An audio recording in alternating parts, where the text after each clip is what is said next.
Hi friends, ఈరోజు నేను పాలకూరతో ఒక కర్రీ చేయబోతున్నానండి. ముందుగా పెసరపప్పు, ధనియాలు, జీలకర్ర సిమ్లో పెట్టి బాగా ఫ్రై చేసుకోవాలండి.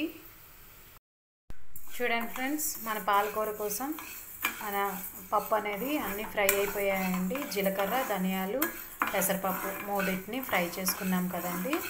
దీన్ని పౌడర్ చేసి పక్కన పెట్టుకుందాం. ఫ్రెండ్స్, పాలకూర తయారు చేసుకోవడానికి ఇంగ్రీడియంట్స్: పచ్చి మామిడికాయ అండి, పచ్చిమిర్చి, ఆనియన్స్, వెల్లుల్లి రెబ్బలు, పాలకూర అన్నీ కట్ చేసి పెట్టుకున్నానండి. చూడండి ఫ్రెండ్స్, నేను పాలకూర కర్రీ చేయబోతున్నాను కదా. ముందుగా ప్యాన్ పట్టుకున్నానండి. నేను కుక్కర్లో చేస్తున్నాను. మీకు ఓపెన్గా నచ్చితే ఓపెన్గా కూడా చేసుకోవచ్చు. ఫ్రెండ్స్, ఇది వేడెక్కిపోయింది. ఇందులో ఆయిల్ని యాడ్ చేసుకుందామండి. నేనైతే 2 స్పూన్స్ వరకు ఆయిల్ని యాడ్ చేస్తున్నాను. చూడండి ఫ్రెండ్స్, ఆయిల్ వేసేసుకున్నాను కదా. ఇప్పుడు పోపు దినుసులు వేసుకుందామండి. ఆవాలు, జీలకర్ర, మినపప్పు, శనగపప్పు వేసుకున్నానండి. ఆల్రెడీ నేను మసాలా ప్రిపేర్ చేసేటప్పుడే కదా అన్నీ వేసుకున్నాను, ధనియాలు, జీలకర్ర. అందుకని ఇప్పుడు ఇంకేం వేసుకోవట్లేదండి. మీ దగ్గర కరివేపాకు ఉంటే వేసుకోండి. నా దగ్గర కరివేపాకు అనేది అయిపోయిందండి. ఇందులోనే 4 వెల్లుల్లి రబ్బలు కచ్చాపచ్చాగా దంచుకొని యాడ్ చేసుకోండి. కాస్తంత ఇంగుని యాడ్ చేసుకోండి ఇందులో. తర్వాత ఆనియన్స్ వేసుకుందామండి. ఆనియన్స్, పచ్చిమిర్చి యాడ్ చేసుకుందాము. చూడండి ఫ్రెండ్స్, ఆనియన్స్ ఇంకా పచ్చిమిర్చి రెండు కలిపి ఫ్రై చేసుకుంటున్నాను.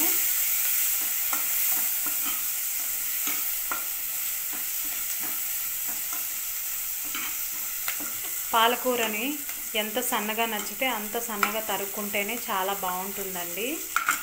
అంటే అంత తొందరగా అవుతుంది, లేదంటే కొంచెం టైం పడుతుంది, కానీ చాలా బాగుంటుందండి. ఆల్రెడీ కొంచెం వెల్లుల్లి రెబ్బలు వేసాను కదండి. చిన్నది అల్లం వెల్లుల్లి పేస్ట్ యాడ్ చేసుకొని బాగా మిక్స్ చేసుకోండి. ఫ్రెండ్స్, ఆనియన్స్ అన్నీ ఫ్రై అయిపోయాయి కదా. ఇప్పుడు ఇందులో నేను పాలకూరని యాడ్ చేసుకుంటున్నానండి.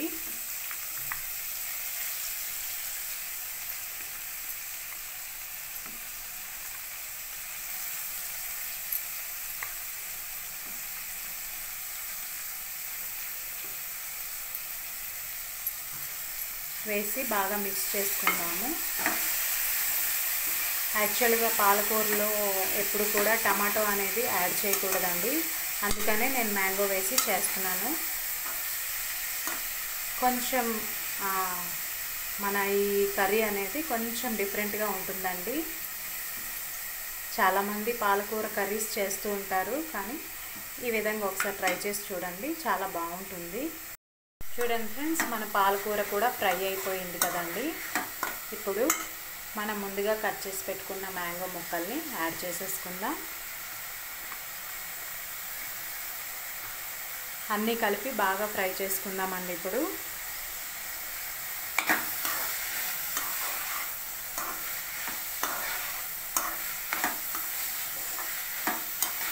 ఇందులోనే ఇప్పుడు ఇది కొంచెం ఫ్రై అయిపోయాక అప్పుడు మిగతా ఇంగ్రీడియంట్స్ అన్నీ వేద్దామండి. ఫ్రెండ్స్, అన్నీ మగ్గిపోయాయి కదా. ఇందులో మన టేస్ట్కి సరిపోయేటట్టుగా సాల్ట్ని యాడ్ చేసుకుంటున్నాను. కొంచెం కారాన్ని కూడా వేసుకున్నాను. ఆల్రెడీ పచ్చిమిర్చి వేసాను కదండి. కొంచెం పసుపుని కూడా యాడ్ చేసుకున్నానండి. ఇప్పుడు మొత్తం మిక్స్ చేసుకోవాలి.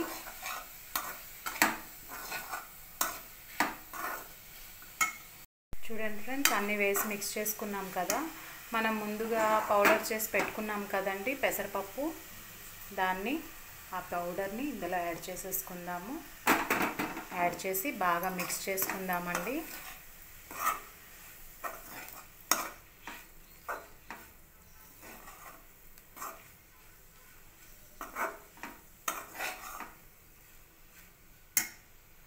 చూడండి ఫ్రెండ్స్, ఈ పౌడర్ కూడా యాడ్ చేసేసుకున్నాం కదండి. ఇప్పుడు మనం కొంచెం వాటర్ అనేది యాడ్ చేసుకుందామండి. నేనైతే 1 గ్లాస్ వరకు యాడ్ చేసుకుంటున్నాను.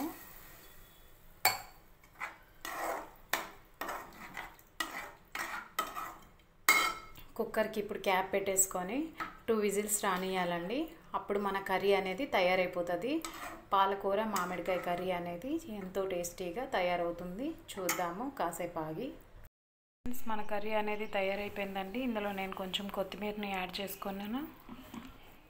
ఎంతో టేస్టీగా ఉండే పాలకూర కర్రీ, మామిడికాయ కర్రీ తయారైపోయిందండి. మన ఛానల్ కనుక మీకు నచ్చితే లైక్ చేయండి, షేర్ చేయండి, సబ్స్క్రైబ్ చేయండి. Thank you for watching. Bye bye.